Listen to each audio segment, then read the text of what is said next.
Bom dia, igreja. Deixa eu abrir os meus cadernos, meus livros, minhas apostilas,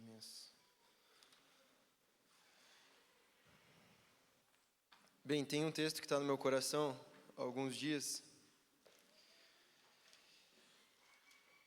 Vamos lá. João capítulo 3.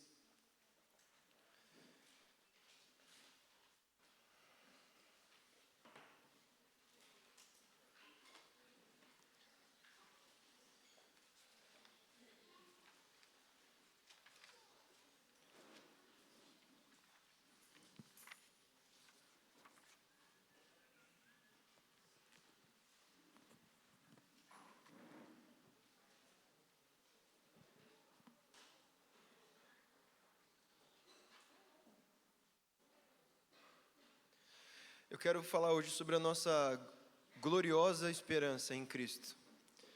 E eu creio que a gente vai passar por vários versículos, Novo e Velho Testamento.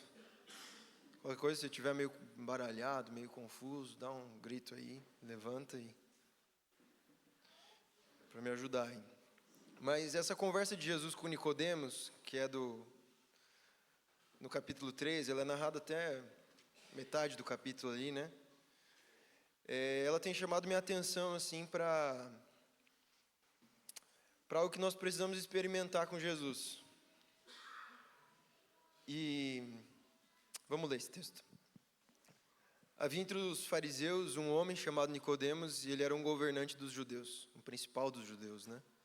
E este veio à noite para conversar com Jesus e lhe disse: Rabi, mestre, nós sabemos que és mestre vindo de Deus, porque nenhum homem pode fazer esses milagres que tu fazes, se Deus não estiver com ele. E Jesus respondeu: na verdade, eu te digo que se um homem não nascer de novo, ele não pode ver o reino de Deus. E Nicodemos disse a ele: como pode um homem nascer sendo ele velho? Pode entrar pela segunda vez no ventre da sua mãe e nascer? E Jesus respondeu: na verdade eu te digo, te digo, se um homem não nascer da água e do Espírito, ele não pode entrar no reino de Deus. Esse texto tem me chamado a atenção porque é uma conversa, é um pouco estranha essa conversa de Jesus, né? Muitas das conversas de Jesus, ali narradas em João, os outros capítulos, parece que são muito enigmáticas, assim, né? Tipo, parece que Jesus está querendo falar algo que a pessoa não está entendendo muito bem, né? Mas eu acho interessante como Jesus ele quer falar a respeito daquilo que ele vê, a respeito daquilo que ele quer falar. Enquanto às vezes a gente está na nossa superfície, né? Jesus quer ir lá nas raízes, lá no fundo. Jesus quer vasculhar, quer mexer, quer tirar o embaraço, né? Foi assim com a mulher no poço, né? A mulher samaritana, né? Começa falando sobre água, mas não é muito sobre água que Jesus quer falar. E Jesus termina falando sobre adoração, porque o mais grave problema daquela mulher não era água. O problema dela era idolatria, era adoração. 5 maridos, e ela já estava para casar com o 6º ali, né? E Jesus queria falar sobre a adoração a Deus, sobre a fonte que sacia o coração dela, né? E aqui é um texto desses também, né? E Nicodemos, ele era um dos homens, entre os judeus, assim, vamos dizer que ele era alguém que tinha uma boa vontade. Ele era alguém que tinha como que eu posso dizer? Ele não era tão chato igual os fariseus da época, né? Tão cabeça dura igual eles, mas ele também não era igual aos discípulos. A gente vê essa conversa assim, ele chega de noite. Por quê? Porque ele não queria ser notado.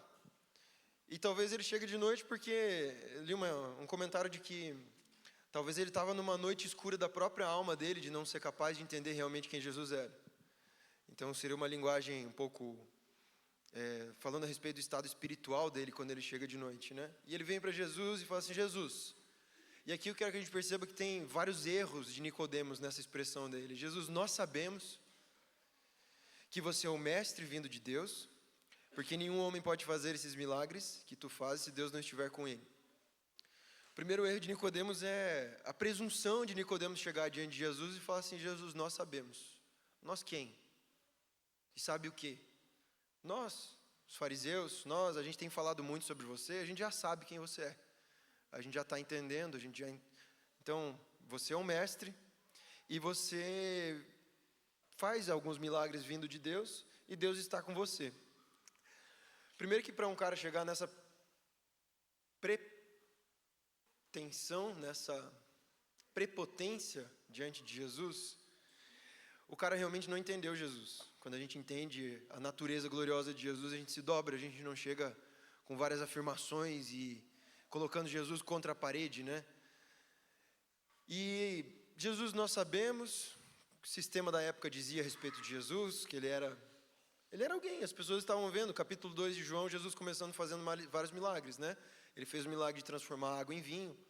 Aí depois, no final do capítulo 2, diz que ele fez mais milagres, as pessoas começaram a crer no seu nome, crer em Jesus, né? E eles estavam um burburinho, uma conversa grande, assim, várias fofocas, né? O Gabriel falou ontem, assim, que se a gente pregasse o evangelho igual a gente fofoca, o evangelho de Jesus já tinha voltado, já estava aí, o reino aí entre nós. Mas era uma série de fofocas a respeito de Jesus e Nicodemos estava partindo desse pressuposto. E o segundo ponto que a gente tem que prestar atenção em Nicodemos aqui, de grande erro dele, é quando ele diz assim: o Senhor é o mestre vindo de Deus. Bem, Jesus era o mestre, porque Jesus ensinou a lei, Jesus ensinou a palavra, Jesus ensinou a respeito do reino dos céus. A gente olha para Mateus, o Sermão do Monte, né, 4, 5, 6 ali, né? A gente olha para Mateus 24, a gente olha para muitas das palavras de Jesus, e ele era de fato um bom mestre. Mas ele não se resumia a isso, né? Ele não se resumia a alguém que quer ensinar algo, né? Às vezes a gente tem um conflito na nossa fé também, de que a gente olha para Jesus só como alguém que quer ensinar algo, quer nos passar um manual de boas práticas cristãs, né? E a gente precisa fugir dessa visão, porque essa não é a visão completa de Jesus. Não é a visão como Jesus quer se revelar a nós. Tu és um bom mestre vindo de Deus, porque nenhum homem pode fazer esses milagres. Ok, Jesus estava fazendo milagres. Jesus estava operando milagres. Ninguém pode fazer esses milagres se Deus não estiver com ele. E aqui tem um terceiro grave erro de Nicodemos, é que ele olha para Jesus e ele diz assim: Jesus, sabemos, a gente já sabe que você é um mestre, e a gente já sabe que Deus está com você.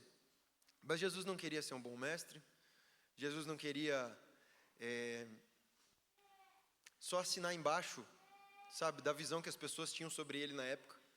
Não era tipo Jesus endossando assim essa visão de Jesus como só mais um entre os vários outros mestres que existiam em Israel. E o terceiro erro grave de Nicodemos aqui é olhar para Jesus e dizer assim: nós sabemos que Deus está com você. Deus está com Jesus, Deus estava com Jesus. Isaías 11 fala sobre o Espírito de Deus, o Espírito de conhecimento, de sabedoria, de discernimento, ele repousar sobre o Messias, e de fato Deus estava em Jesus, né? Mas não somente isso, Jesus ele era Deus. E esse foi o grave erro de todos os fariseus, de não olhar para Jesus como Deus. E aí a resposta de Jesus, ela vai mais fundo no problema aqui, porque Nicodemos está olhando para uma superfície e a partir de uma série de pressupostos a respeito de Jesus, né? Jesus olha para Nicodemos e ele diz assim: na verdade eu te digo, se um homem... Lembra que Nicodemos diz assim, que nenhum homem pode fazer milagres? Jesus fala assim, se um homem... Jesus volta e está apontando para ele agora. Nicodemos apontando para Jesus, Jesus apontando para Nicodemos. Nenhum homem pode ver o reino dos céus, se não nascer de novo. E aqui tem algo interessante a respeito dessa resposta de Jesus, porque enquanto os judeus na época estavam, desde o capítulo 1, eles estavam tentando validar o ministério de João Batista. Você é quem? Você é Elias? Você é o Messias? Você é isso que você está pregando? De onde que vem? Onde você se formou? Qual que é a tua academia? Qual que é a tua origem? De onde que é essa teologia tua aí, que está falando para a gente se arrepender? E aqui eles estavam tentando validar Jesus, mas de onde você vem? Esses teus milagres provam o quê? Por quê? De onde? Quem você é? E Jesus diz assim, o problema, a questão não sou eu, o problema é que vocês não veem. Vocês estão preocupados em ver a superfície dos milagres, enquanto eu estou ocupado em revelar o reino de Deus. Vocês querem ver os milagres operando, vocês querem me validar de acordo com o sistema de vocês, com a religiosidade de vocês, mas eu quero quebrar isso tudo. Mateus 24, Jesus começa a falar sobre o Sermão do Monte, sobre o sermão escatológico da volta de Jesus, como vai ser. E a primeira coisa que Jesus diz, ele diz assim: olhe bem para esse templo, que era um núcleo, o templo naquela época era um núcleo da religiosidade judaica, né? Que representava, que revelava, de todos os aspectos culturais do povo, estava tudo ali. E Jesus diz assim: não vai ficar pedra sobre pedra. Nada vai permanecer disso aqui, desse sistema que foi construído pelos homens. E Jesus está olhando para eles e fala assim: vocês não estão entendendo o reino de Deus. Você precisa nascer de novo para você ver que eu não estou só fazendo milagre, eu vim revelar o reino. E aí Jesus segue e continua dizendo a pergunta de Nicodemos: mas como que eu posso nascer de novo, tudo mais, né?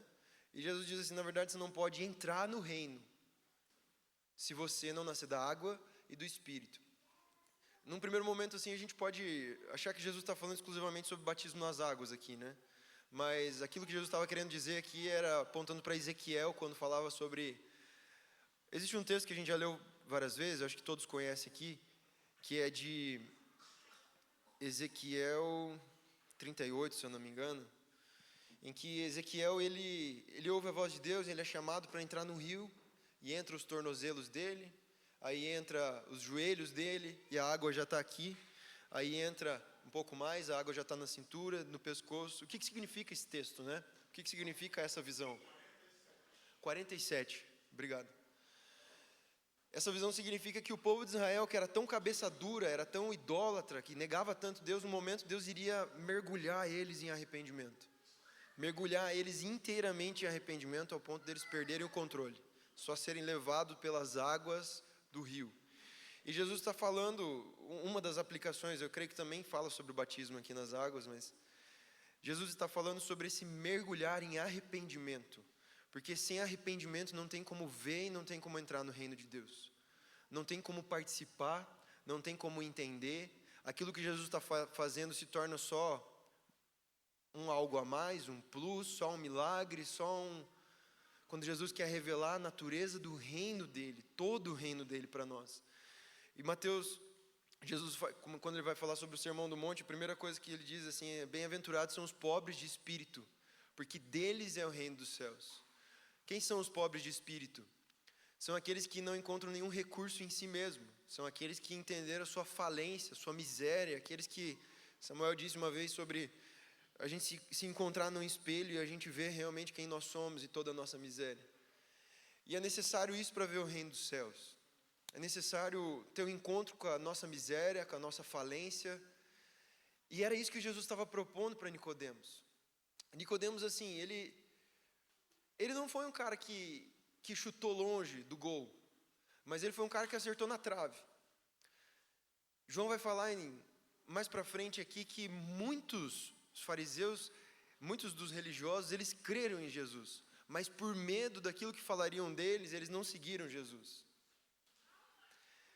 Nicodemos foi um dos caras que, quando Jesus morreu na cruz, foi um dos caras que ajudou a sepultar o corpo de Jesus.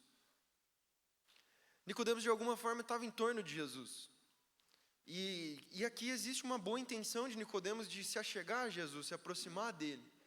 Mas ninguém comemora na Copa do Mundo quando a seleção chuta a bola na trave. Ninguém comemora vários chutes na trave, no travessão, na forquilha, porque não é gol. Você comemora quando o chute é dentro do gol. E Jesus estava chamando Nicodemos para mira no lugar certo. Foca a tua visão no lugar certo. Se arrepende. A proposta de Jesus para os fariseus na época era arrependimento. Obrigado. Era arrependimento. Era um voltar para Deus. Aquele que era o povo de Deus tinha abandonado a Ele, né? E algo que o Senhor tem falado no meu coração, assim, especialmente sobre isso que Jesus diz que para ver o reino e para entrar no reino precisa nascer de novo. Nascer da água do Espírito. Para ver o reino. Às vezes a gente se acostuma a ver algo que não é nitidamente Jesus. A gente se acostuma a um sistema de fé e a gente está acostumado a ver aquilo E a gente chega às vezes para Jesus igual Nicodemos: Jesus, eu já sei o que você pode fazer, o que você não pode fazer, quem você é. E aí a gente limita Jesus, aí a gente cria barreiras, represas para que Jesus não opere tudo o que Ele quer operar em nós. Mas a gente precisa de arrependimento para ver totalmente quem Jesus é. No mesmo Sermão do Monte, Jesus diz assim que são bem-aventurados os puros de coração, porque eles verão a Deus. Os puros de coração que verão a Deus. E quem é puro? Não tem como a gente se purificar a si mesmo. É como é uma tentativa muito frustrada, assim, como se você estiver deitado no chão, tentando se levantar pela sua cinta, se puxando com toda a força, você não consegue ficar de pé. A gente tentar se purificar é a mesma coisa. Então a gente precisa que Ele, o puro, nos purifique, nos limpe.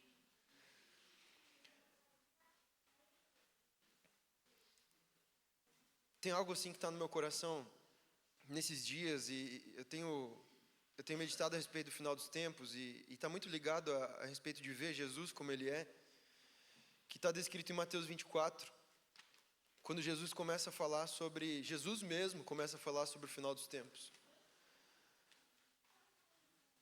E aqui a gente está diante daquele que é o autor, aquele que escreveu a história, aquele que realmente sabe como vão ser as coisas, aquele que não somente sabe, mas pela sua onipresença, pela sua onipotência, ele já está lá, ele já está vendo o que está acontecendo.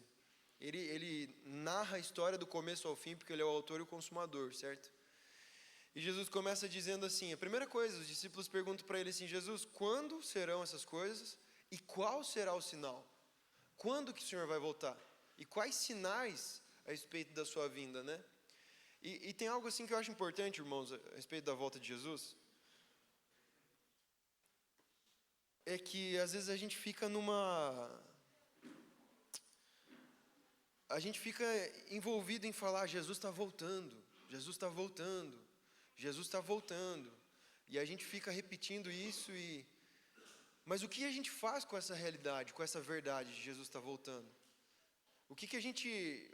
Como Jesus está voltando? Por que Jesus está voltando? Como nos preparar para isso? Às vezes a gente não entra mais fundo naquilo que Ele quer fazer a respeito do final dos tempos, a respeito da vinda dEle. Tem um cara que trabalha comigo, assim, é um cara que não conhece nada da Bíblia, nada. Eu acho que o conhecimento dele é inclusive negativo, assim, sabe? E ele vive falando assim: vai acabar, né, Daniel? Vai acabar tudo, né, Daniel? Vai acabar, cara, vai acabar mesmo. E às vezes a gente fica nesse: vai acabar. Mas o que Jesus está esperando de nós? Será que Jesus está esperando só que a gente fique falando: vai acabar, vai terminar tudo? Jesus quer nos levar para o fundo daquilo que Ele quer fazer gloriosamente no final dos tempos. Jesus quer nos levar para um compromisso com Ele, um compromisso profundo com a pessoa dEle, com a presença dEle, com aquilo que Ele quer derramar no mundo no final dos tempos. Ele quer nos conduzir, Ele quer nos liderar para esse tempo. E para isso a gente precisa ouvir o que Ele quer dizer a respeito desse tempo. E a primeira coisa que Jesus diz, aqui Jesus está falando sobre aquilo que é chamado na Bíblia de começo das dores de parto. Que esse começo das dores de parto, não sou mulher, eu nunca pari, né? Mas diz-se que as dores elas começam numa intensidade, num espaço de tempo, é mais espaçado, e daí, conforme está mais próximo ao bebê nascer, vai ficando mais intenso e mais curto essas dores. E Jesus está falando assim que o começo das dores é isso que a gente está vendo. O que a gente está vendo no mundo? Guerras, rumores de guerra. O que são rumores de guerra? É uma notícia aí de Rússia se reuniu com Coreia do Norte, vai explodir a Terceira Guerra Mundial. Todo mundo tem falado sobre a Terceira Guerra Mundial, né? Isso é um rumor de guerra. As guerras a gente já tem visto acontecer. Faixa de Gaza, Ucrânia contra a Rússia, vários outros países em estado de conflito, né?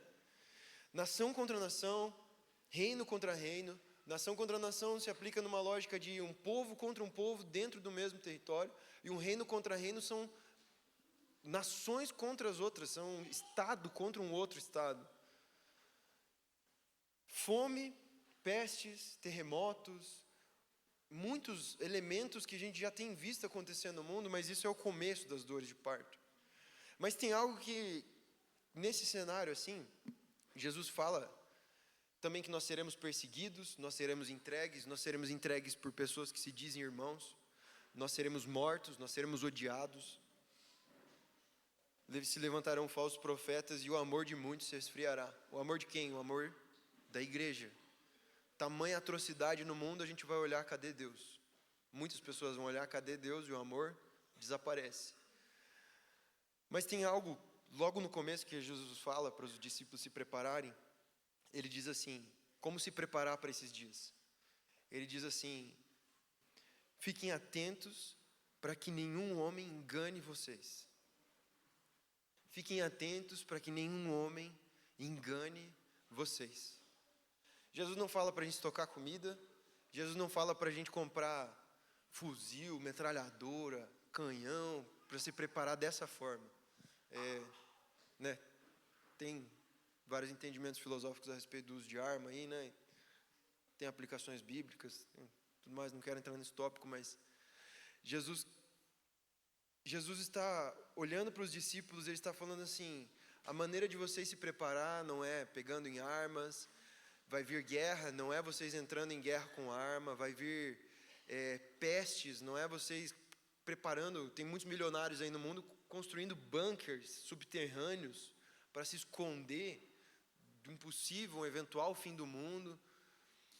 E numa lógica humana é o mais óbvio, né? Então vamos construir um bunker, vamos comprar arma, vamos estocar comida, vamos... Jesus diz assim, cuidem para que vocês não sejam enganados por nenhum homem nesses tempos. É essa a preparação que Jesus tem para nós para os últimos dias. Porque o principal problema, a principal arma do diabo no último dos tempos é o engano.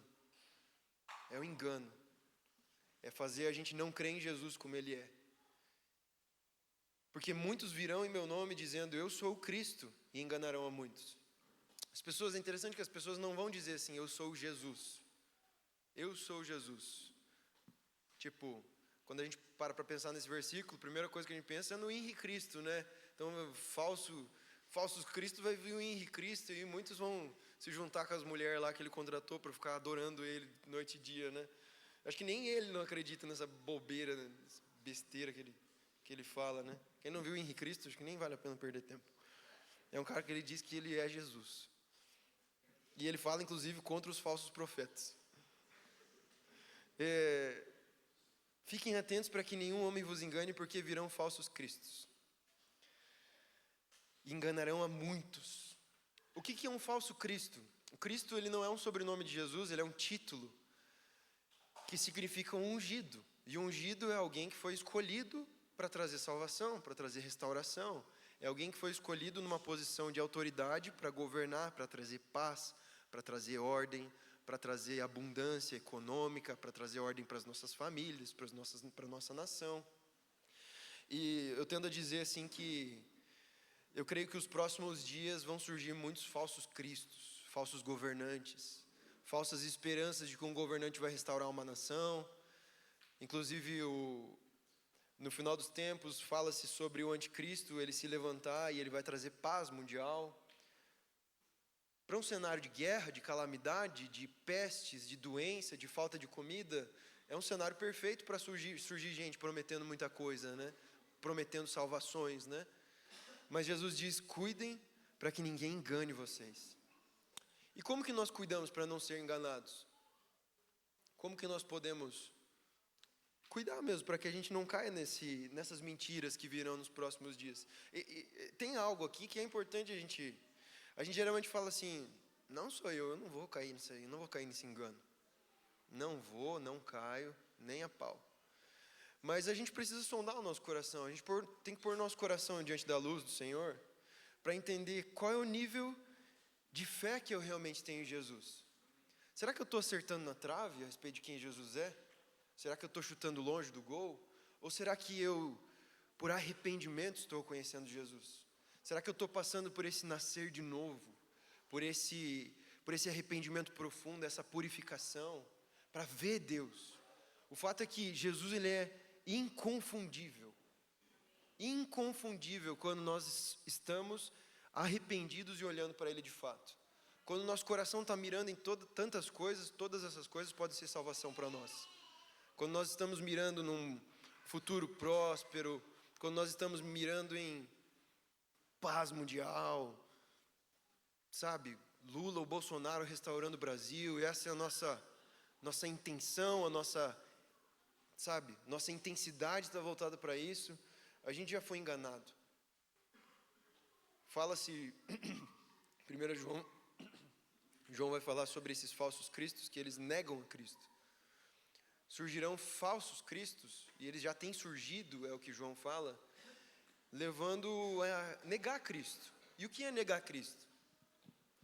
Negar Cristo é quando a gente olha para Jesus e a gente reduz todo o poder e glória que Ele tem, e limita Ele a um ponto de que Ele às vezes é um bom mestre, é um bom provedor, Ele é um bom algo, Ele é um bom alguém, mas Ele não é o Rei glorioso diante de quem eu devo viver. Ele não é aquilo como a gente cantou hoje, o santo.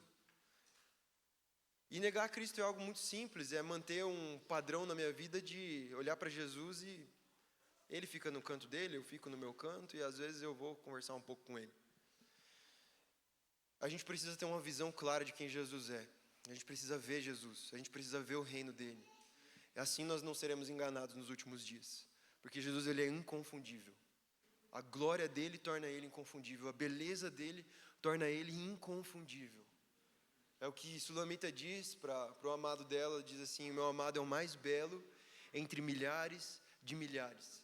Nós precisamos, irmãos, de fascínio por Jesus. Nós precisamos viver fascinados por quem Ele é, fascinados pela beleza dEle, fascinados pela glória, pelas excelências de Jesus, pela perfeição dEle, pela suficiência de Jesus. É muito fácil e é uma luta, eu acho que semanal. Eu digo no meu coração, eu creio que muitos irmãos também têm essa luta, daí a gente continuar olhando fixamente para Ele. Mas essa é a única maneira de permanecer. Por mais que seja difícil, é a única maneira de permanecer. Hebreus foi uma carta escrita para muitos irmãos que naquela época estavam espalhados por todo o mundo, eles estavam sem esperança, sem alegria, estavam angustiados, eles estavam sofrendo, desanimados porque estavam sendo perseguidos. Mas o escritor de Hebreus, ele olha e fala assim: olhem fixamente para Ele, isso é suficiente. Olhem fixamente para Ele, porque isso é suficiente. De tudo, tem um dos textos de Hebreus ali que me chama muita atenção, que diz assim: de tudo, irmãos, que eu tenho dito, o mais importante é, nós temos um sumo sacerdote. Nós temos aquele que, Ele está intermediando, Ele está orando por nós. Eu amo olhar para a intercessão de Jesus. Eu amo lembrar desses textos que falam sobre Jesus como um santo intercessor. Intercessor é alguém que está no meio entre nós e Deus. E aquilo que Jesus recebe do Pai, Ele derrama sobre nós. E João 17, eu creio que é um dos textos que fala mais profundamente sobre a intercessão de Jesus, sobre o que Jesus diz nessa intercessão, né? E eu não creio que a intercessão de Jesus estar orando por nós continuamente, sem cessar, eu não creio que Jesus está tentando convencer a Deus de algo que Deus, sabe, Deus está de mal com nós e Jesus tem que ir lá e convencer a Deus. Mas Jesus está diante do Pai continuamente, dizendo: Pai, derrama sobre eles o amor que o Senhor tem por mim. É o que João 17 diz: Pai, a glória que o Senhor me deu, eu dou a eles. O Deus zeloso do Velho Testamento, que dizia assim: eu sou o Deus zeloso, eu não compartilho a minha glória com ninguém. Agora Jesus em João 17 está orando assim: Pai, eu compartilho a minha glória com eles. Eu compartilho a minha glória com eles. Essa glória que nós seremos revestidos, irmãos, quando Jesus voltar. O amor de Deus, a glória de Deus, as palavras que Jesus recebeu do Pai. O que Jesus ouviu do Pai. Esse é o meu Filho amado e eu tenho todo o meu prazer nele. Jesus compartilha conosco essas palavras. Efésios 1 diz que Deus nos fez agradáveis a si mesmo no amado. Deus nos tornou agradáveis a Ele por meio de nos unir a Jesus. E nós estando em Jesus, nós somos agradáveis a Deus. Permanecendo nele, né? Então nós precisamos, como igreja, eu preciso muito, assim, de fascínio por Jesus. Nos últimos dias eu não creio que vai ser somente uma boa doutrina, um conjunto de ensinos, não vai ser somente diagnósticos de como o mundo está, né? Diagnósticos, e a gente gosta às vezes de saber como o mundo está. Não é isso que vai nos sustentar de pé diante de Jesus, mas é uma paixão ardente por Ele. É sermos tomados ardentemente pelo amor de Jesus. Isaías 6 é o texto que eu realmente quero, que o Senhor colocou no meu coração essa semana.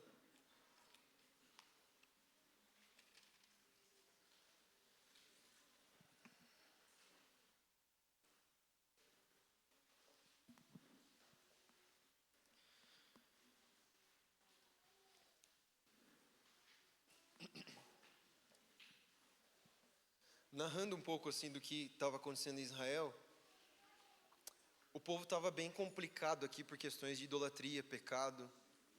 No capítulo 5, Deus fala sobre vários pecados que o povo estava cometendo contra Deus. E era um povo que tinha sido escolhido por Deus para revelar a glória de Deus para as outras nações, o povo de Israel. O primeiro pecado deles é a cobiça, daí a embriaguez. Os homens estavam embriagados enquanto as pessoas estavam sofrendo, enquanto a justiça de Deus era deixada de lado, as pessoas eram tomadas por prazeres. Aí eles eram indiferentes a respeito de Deus, alguns deles provocavam Deus não vai fazer nada mesmo, porque a gente está tranquilo, Deus não fez nada até agora.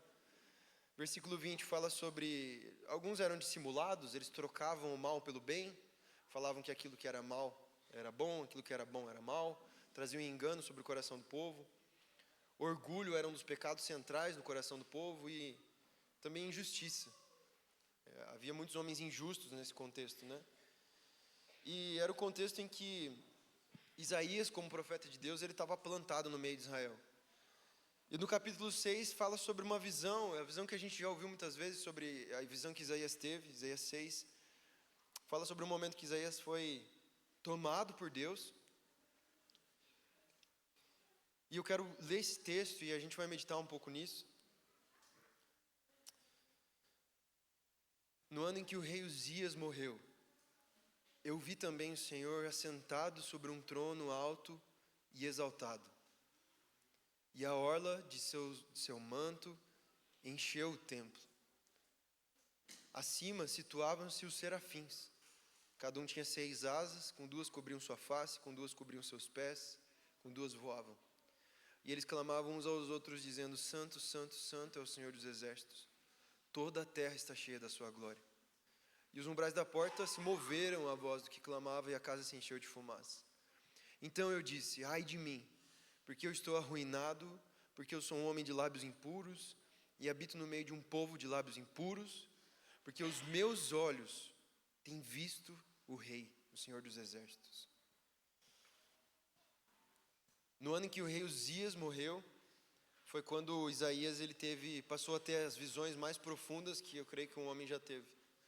A gente cantou hoje sobre 2 dessas visões que Isaías teve, Isaías 9 e Isaías 53, né?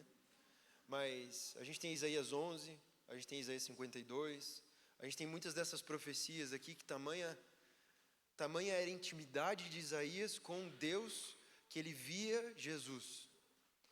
Tamanha era a intimidade de Isaías com Deus, que ele ainda via aquele que sequer tinha nascido, aquele que ainda não tinha morrido na cruz, aquele que ainda não tinha encarnado.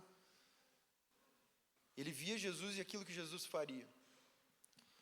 E esse texto ele fala sobre, eu creio que ele fala sobre um pouco do contexto que a gente vive, porque ele fala sobre um contexto de idolatria, um contexto de perdição na terra, um contexto de podridão na terra, e Deus leva Isaías e diz assim, que quando Uzias morreu, Uzias ele era um dos reis de Israel que ele ainda tinha bom senso.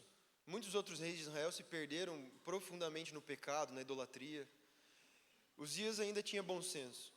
Mas foi quando ele morreu, foi quando esse rei, que ele ainda representava um tempo de ordem, de consciência em Israel ainda, Foi quando esse rei morreu, nações ao redor de Israel estavam se aproximando para tomar Israel, a Síria, Babilônia. Foi nesse exato momento de crise, e a gente é levado em Mateus 24 também para um momento de crise do mundo, de perseguição, de idolatria, onde Jesus narra esse tempo, do final dos tempos, um tempo como nos dias de Noé, em que o povo casava, se dava em casamento, comia, bebia, comprava, um contexto das pessoas se entregarem uma vida sem a visão de Deus, sem a certeza de que há um Deus no trono, que vai voltar. E foi nesse exato momento de crise que Isaías teve a visão mais alta e mais sublime. Às vezes a gente tende a ter diagnósticos estranhos, né? Diferentes dos diagnósticos de Deus, né? Nos momentos de crise a gente acha que Deus não está sendo bom, nos momentos de crise a gente acha que Deus não está presente. Mas aqui Isaías está mostrando que é exatamente nesses momentos onde o conforto encerra, no momento onde a crise vem, no momento onde a angústia bate, é nesse momento que Deus quer revelar a glória dele e a suficiência dele. Foi quando o rei entre os homens morreu que o rei exaltado foi revelado. Foi quando a esperança que os homens ainda tinham no rei, ela morreu, que a esperança que os homens deveriam ter em Deus, ela nasce. Eu vi o Senhor assentado. Essa é uma visão muito sublime, uma visão muito... É uma visão assim que ela enche o nosso coração, saber que Deus está sentado no trono dele. Salmo 2 diz que Deus ele olha para as nações se amotinando, as nações se fazendo um complô contra Deus, e um complô que a gente vê hoje em dia de negar a existência de Deus, negar por meio da ciência, negar por meio das filosofias, negar por meio do relativismo. A existência de Deus ela vai tentando ser maquiada para que surjam os falsos cristos, inclusive. Mas é no exato contexto onde as nações se amotinam contra Deus, que Deus olha do seu trono e ri, é o que o salmista diz no capítulo 2. Deus não está de um lado para o outro no trono dele, assim, preocupado, o que será que vai acontecer? O que será que vai acontecer? Será que as pessoas vão se arrepender? A palavra diz que ele está sentado no trono dele. A posição de Deus nesse exato momento, Deus está em paz. Deus tem o controle sobre todas as coisas. É interessante assim porque Deus olha para as nossas vidas, Deus olha para o mundo por duas lentes. Uma primeira lente assim, Deus é uma lente mais perto de nós, e Deus vê os nossos sofrimentos, é uma lente que Deus participa dos nossos sofrimentos, Deus se angustia com os nossos pecados, Deus se ira com o pecado, Deus se ira com a corrupção do mundo, e Deus olha por meio de uma outra lente, e Deus vê tudo o que está acontecendo no plano glorioso dele, de como cada uma das poucas coisas, das pequenas coisas acontecem, Deus está no controle delas para a glória dele. E aí Deus consegue se alegrar também. E eu acho interessante isso, porque às vezes a gente tem uma dúvida de como Deus se ri. A palavra diz que Deus ri, se alegra, mas ao mesmo tempo a gente olha para tanto sofrimento no mundo e parece que Deus se angustia e sofre, porque Deus está vendo tudo e ao mesmo tempo Deus está vendo as pequenas coisas. Deus consegue se angustiar com o pecado do homem, consegue se angustiar com a corrupção do mundo, mas Deus também consegue se alegrar com o plano glorioso que está se desenvolvendo. E cada uma dessas pequenas coisas está ocupando seu lugar no plano de Deus. A visão que Isaías tem, ele vê Deus assentado no trono e a orla do seu manto enche o templo. E ele vê serafins voando. Serafins talvez sejam dos seres celestiais na maior hierarquia do céu, né? E eles voam, com duas asas cobrem o rosto, com duas eles cobrem os pés.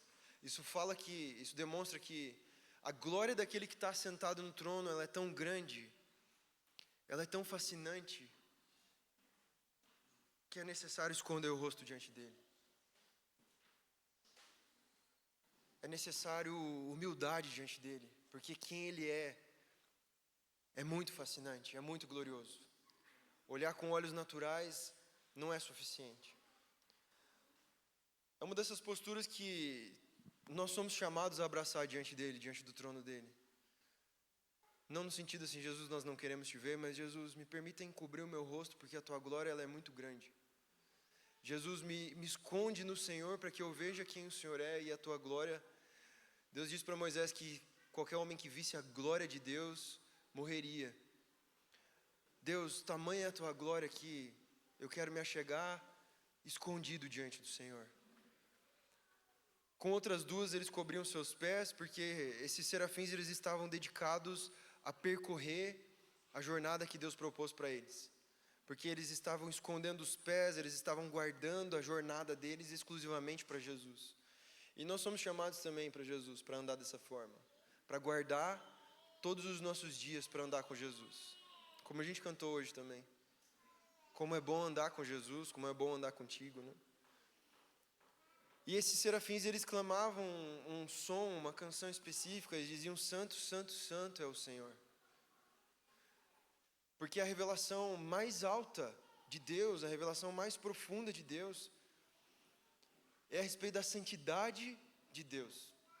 É a respeito da pureza desse Deus que está assentado no trono. E eu quero falar um pouco a respeito dessa visão de Isaías, a partir de Apocalipse 4.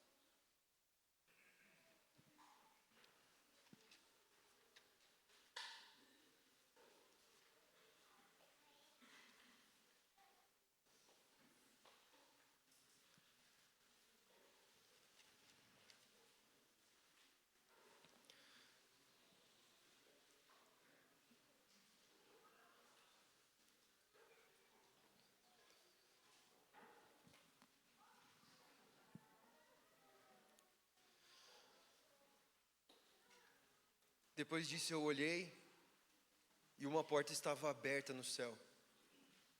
A primeira voz que eu ouvi era como se fosse uma trombeta, como um chofar falando comigo, que disse: sobe aqui e eu te mostrarei as coisas que devem acontecer. Imediatamente eu estava no Espírito e um trono estava posto no céu e um homem assentado no trono. E aquele que estava sentado era semelhante na aparência à pedra de jaspe e de sardônica. E havia um arco-íris ao redor do trono, pelo que parecia uma esmeralda. Aqui está falando sobre João, mais de 900 anos depois dessa visão de Isaías. Ele foi levado por Deus e ele teve a mesma visão. A porta estava aberta, ele entrou e ele viu um trono e havia alguém assentado no trono. E esse alguém, ele era vermelho e brilhante. Esse Deus que estava sentado no trono, ele era semelhante a um homem, mas ele era Deus e ele brilhava com um brilho vermelho, puro, intenso. E ao redor dele existia um arco-íris. Não um arco-íris incompleto, como a gente vê, mas um arco-íris completamente circular. E ele era verde como a esmeralda. E ao redor do trono havia 24 anciãos, 24 assentos. E esses anciãos, eles estavam vestidos de vestes brancas e eles tinham sobre suas cabeças coroas de ouro. E do trono saíam relâmpagos, trovões, vozes, 7 lâmpadas de fogo queimando diante do trono, que são os 7 Espíritos de Deus. E diante do trono havia um mar de vidro semelhante a cristal, e no meio do trono e ao redor do trono havia 4 animais cheios de olhos, na frente e atrás. João vê 24 anciãos, que eram seres que eles tinham autoridade cósmica, autoridade celestial, vestidos com pureza, com santidade diante de Jesus, porque não tem como impureza se achegar diante da sala do trono. E logo, João vê também relâmpagos, vozes e trovões, como aqueles que Moisés ouviu quando ele foi chamado para subir no monte, que revelam o poder de Deus, os trovões, os relâmpagos, as vozes proclamando. Essas vozes, elas são as vozes dos anjos, que são milhares de milhares que estão diante do trono dele, milhões de anjos que estão diante dele, olhando fixamente para ele. Eles não olham para nada mais. 4 animais cheios de olhos na frente e atrás. O primeiro animal era como um leão, o segundo animal como um bezerro, o terceiro animal como um homem, o quarto animal era como uma águia voando. E os 4 animais, eles tinham 6 asas. E eles estavam cheios de olhos por dentro. E eles não descansam nem de dia nem de noite, dizendo: Santo, Santo, Santo, Senhor Deus Todo-Poderoso, que era, que é e que há de vir. Esses mesmos serafins que Isaías encontrou diante do trono de Deus são os seres que João encontra diante do trono de Deus. São seres celestiais, são seres que revelam a grandeza de Deus, e ao mesmo tempo eles têm olhos, infinitos olhos nas asas deles, dentro deles. É uma visão um pouco, né, se a gente fosse pedir para ver anjo, eu acho que a gente ia ficar bem assustado assim, com o que eles realmente são, né? Mas eles têm infinitos olhos porque por todos os ângulos que eles possam olhar para Jesus, Jesus é fascinante e glorioso. Por todas as maneiras que eles se achegam a Jesus, todos os olhos deles não são suficientes para ver toda a beleza de Deus, toda a grandeza de Deus, toda a exuberância de Deus. João ele é chamado para entrar nesse lugar, assim como Isaías,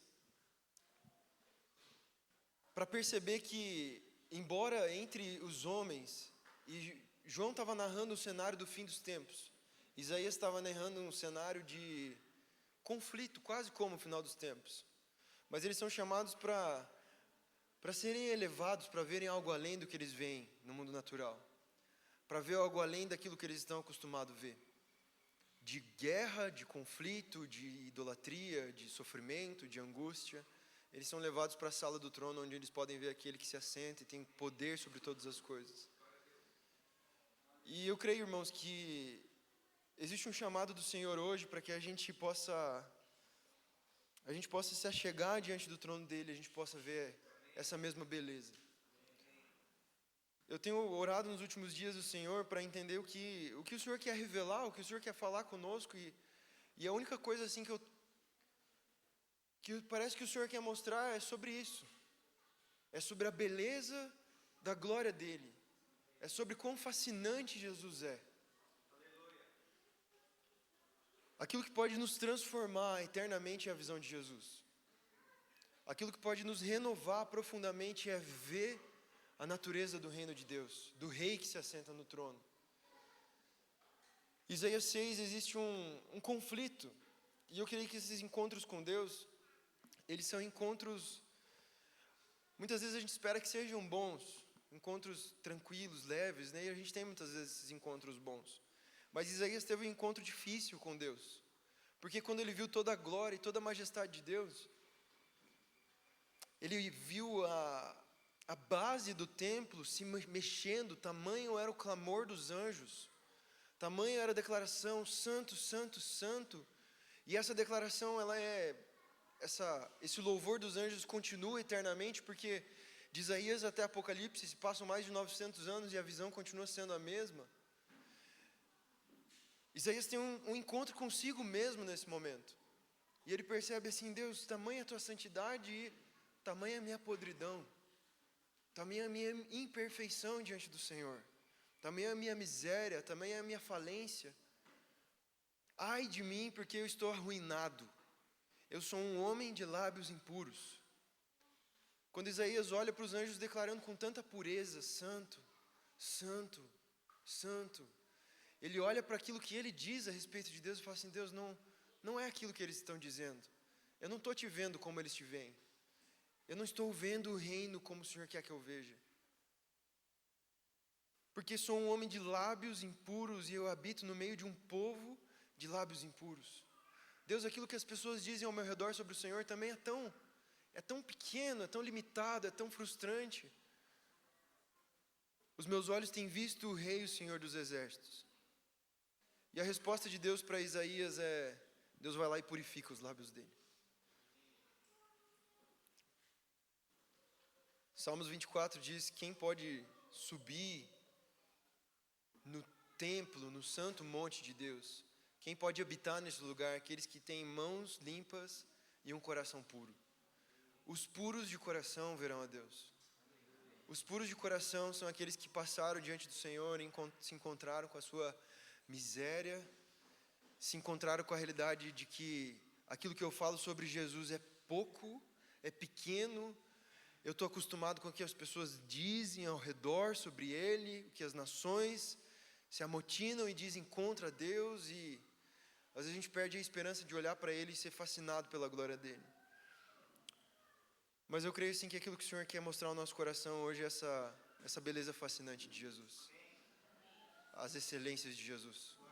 E o quanto isso pode nos transtornar. O quanto isso pode Jesus pegar dessa brasa que está no trono dele, como ele pegou, e colocar no nosso coração.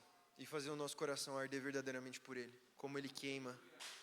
Como a santidade dele é. Eu queria convidar os irmãos para que a gente se apresentasse diante do trono do Senhor agora. Eu acho que esse é o que o Senhor realmente quer fazer agora, nessa manhã. Eu só queria narrar um pouco sobre isso tudo para que a gente pudesse saber onde a gente está entrando. Que a gente possa se levantar agora, irmãos. E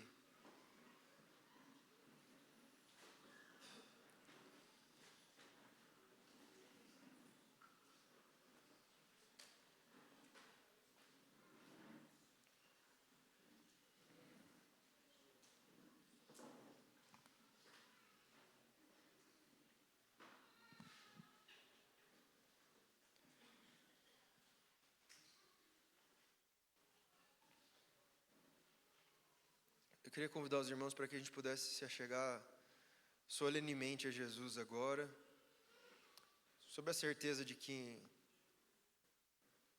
Ele está sentado no trono, e Ele é santo, e Ele é santo.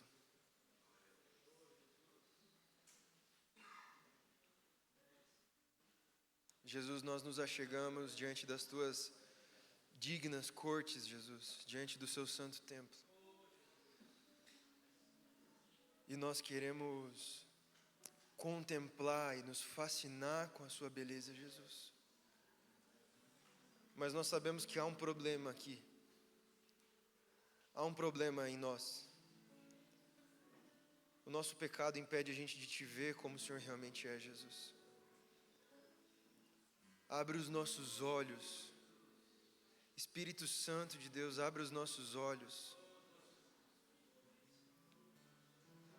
Abre os nossos olhos, Espírito de Deus. Abre os nossos olhos para que a gente veja a santidade de Jesus. E seja essa visão que constranja o nosso coração. Tem muitas coisas que nós temos falado para nós que não é pecado. Tem muitas coisas que nós temos falado para nós que são assim mesmo. Nós temos olhado para o Senhor e pensado que o Senhor é isso mesmo, não há algo mais sobre o Senhor. Não há algo mais profundo, não há algo mais transformador, é isso, já alcançamos. Mas nós queremos ouvir aquilo que o Senhor quer dizer a respeito do Senhor Jesus. Abre os nossos olhos, abre o nosso coração. Purifica nessa manhã o nosso coração, Espírito de Deus. Purifica a nossa visão, Jesus. Limpa o nosso interior, Jesus. Limpa o nosso interior, Jesus. Nós queremos ver o Senhor belo no seu santo templo. Nós queremos poder tocar nessas vestes reais que enchem o templo. Nós temos um sumo sacerdote, nós temos um rei, e nós queremos ser fascinados por Ti, Jesus. Vem, Jesus.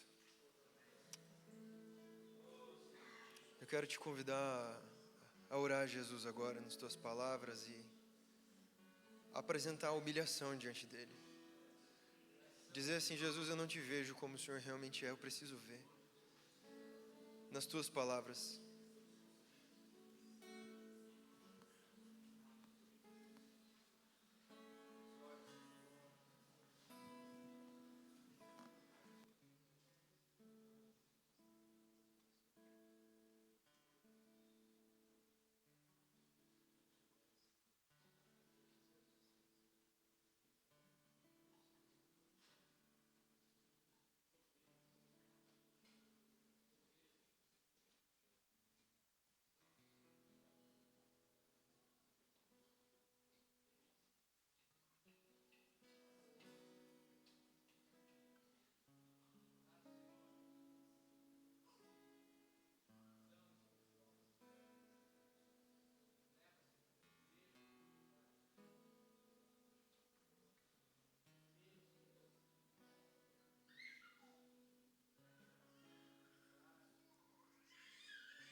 coração, lava o nosso coração.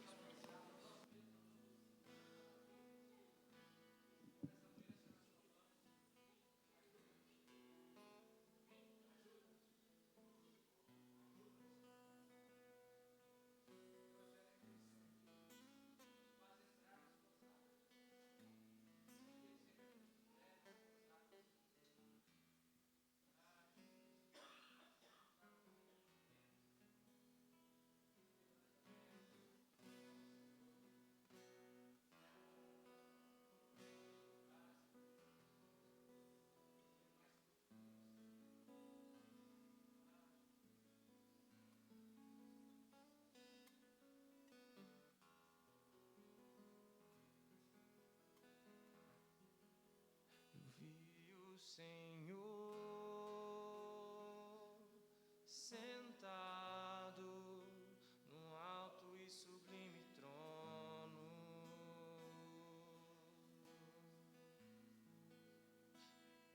e a orla de suas vestes enchia o templo. Enquanto anjos voavam sobre você,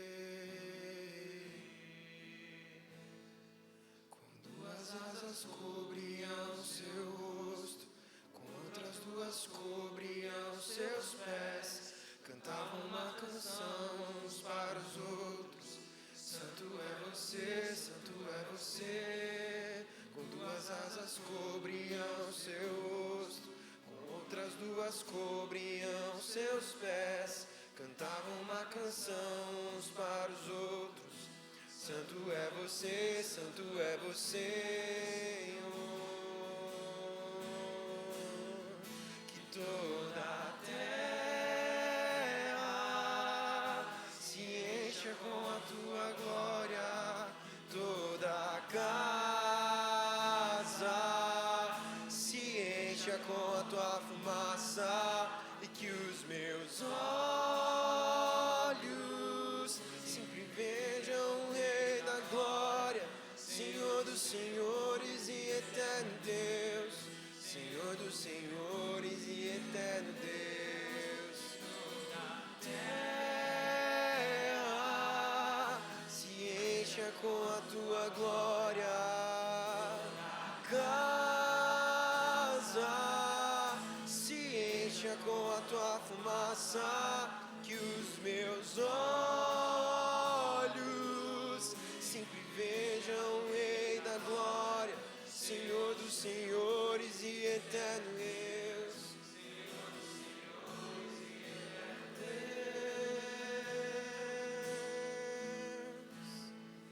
Senhor,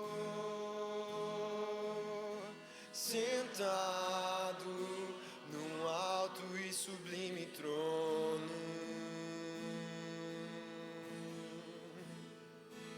e a orla de suas vestes enchia o templo, enquanto anjos voavam sobre você. Com duas asas cobriam seu rosto, com outras duas cobriam seus pés. Cantavam uma canção uns para os outros. Santo é você, Senhor. Com duas asas cobriam seu rosto, com outras duas cobriam seus pés. Cantavam uma canção uns para os outros. Santo é você, santo é você. E toda a terra se encha com a tua glória, toda a casa se encha com a tua fumaça, que os meus olhos sempre vejam o Rei da Glória, Senhor dos senhores e eterno Deus, Senhor dos senhores e eterno Deus. Toda a terra se encha com a tua glória, que toda a casa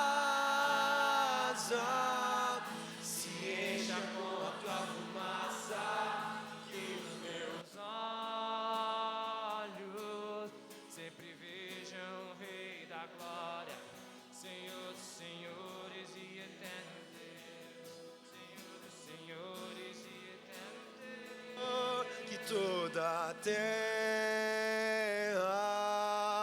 se encha com a tua glória, que toda a casa com a tua fumaça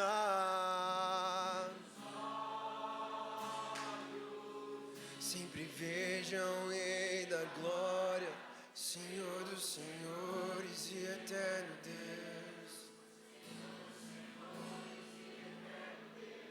E que os meus olhos sempre vejam o Rei da glória, Senhor dos senhores e eterno Deus. Senhor dos senhores e eterno Deus. E que os meus olhos sempre vejam o Rei da glória. Vem fascinar, Espírito de Deus.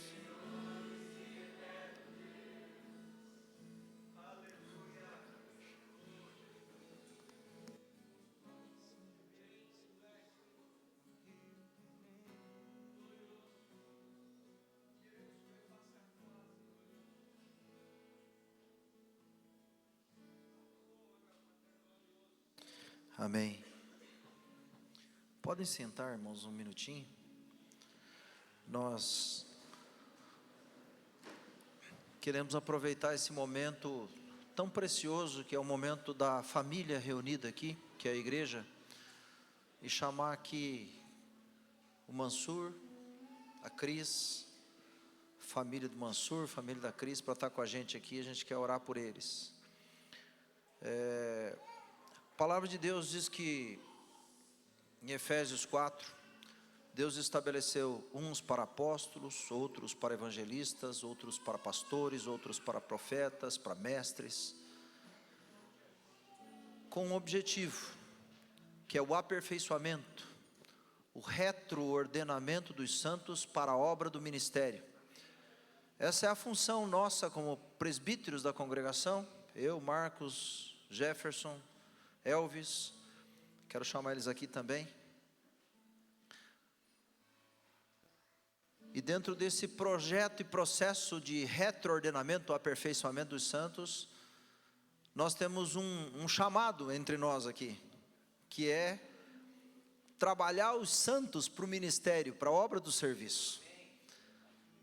Então hoje, Mansur e Cris estão recebendo de nós essa incumbência, né, de ir para São Paulo, para o interior de São Paulo, para passarem um processo de 5 meses, num projeto chamado Seguidores.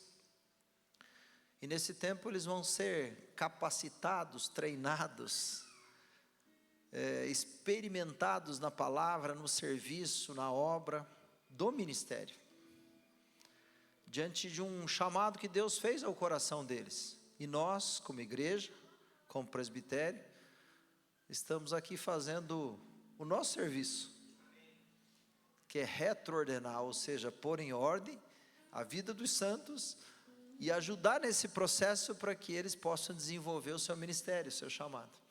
Então nós queremos convidar vocês como igreja para ficarem em pé, estenderem as mãos para cá. E quando a gente estende as nossas mãos, é como se nós estivéssemos dizendo assim: nós estamos nos juntando a eles nesse processo, nós estamos fazendo com vocês aquilo que vocês estão fazendo.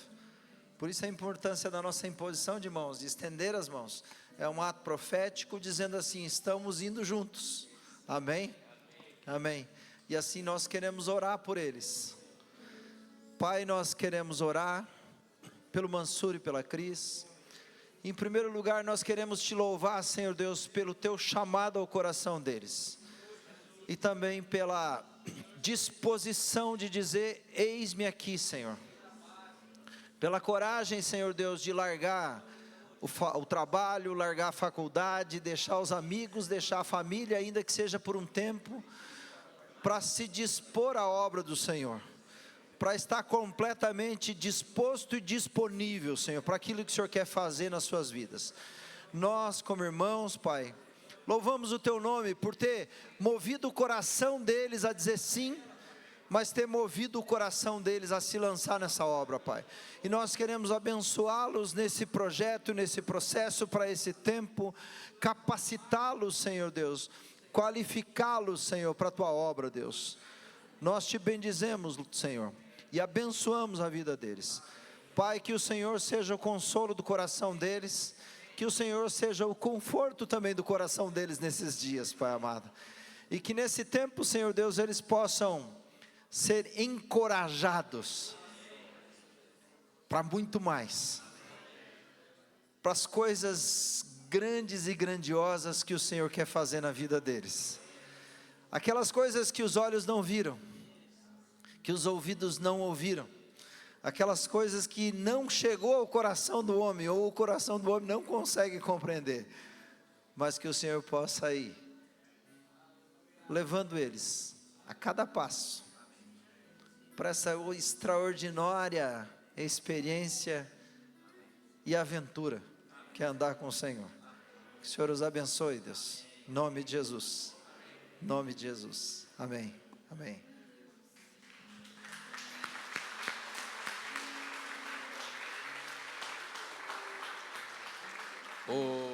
Os dois, mandem notícias do mundo de lá, porque isso vai servir como estímulo para outros. Se vocês ficarem só tendo a experiência de vocês, vocês voltarão muito mais edificados.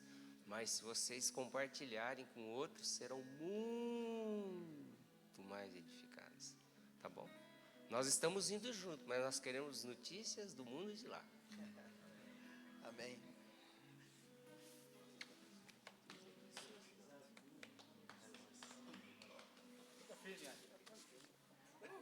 O pai é tranquilo, mas... Amém, irmãos, podem sentar. Hoje a gente tem várias coisas importantes. 2 minutinhos. Irmãos, eu quero falar agora para os pais, para nós que temos filhos. A palavra em Isaías diz, Isaías 55, que a palavra do Senhor não volta vazia. E a nossa alegria, né, o nosso choro, a nossa alegria é por ver aquilo que o Senhor tem feito na vida dos nossos filhos. Tem feito aquilo que o Senhor gerou na vida do Mansur. E também eu creio que a Cíntia, olhando aí na vida da Cris. Então eu incentivo vocês, pais, a entenderem o coração do Senhor pela vida dos nossos filhos. Então nosso papel, desde quando nós nos convertemos há alguns anos atrás, toda noite quando eles iam dormir, eu ia lá, orava pela vida deles, profetizava. Então, hoje vendo aquilo que o Senhor tem feito, na vida do Mansur, tenho orado pela vida do Munir, tenho orado pela vida do Mohamed também. Então nós como pais, nós temos essa autoridade dada por Deus, de profetizarmos na vida dos nossos filhos. Então fica esse alerta para nós, esse desejo do nosso coração como pais, para profetizarmos sobre a vida dos nossos filhos. E o Senhor tem um chamado para cada um desses jovens aqui, essa nova igreja, esse novo povo do Senhor que irá se levantar. Amém? Amém. Irmãos, só quero dizer para vocês um texto que eu comecei a falar ali de Efésios, né? Que fala que o Senhor deu uns para apóstolos, outros para profetas, outros para evangelistas, outros para pastores e mestres, querendo o aperfeiçoamento dos santos, ou o retroordenamento dos santos, para a obra do ministério, para a edificação do corpo de Cristo.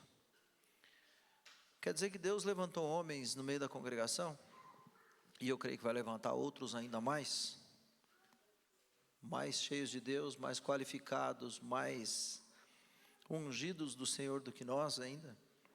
Mas Deus levantou homens aqui e nos deu uma missão, que é trabalhar na vida dos irmãos para a obra do ministério, para que eles desenvolvam o seu chamado,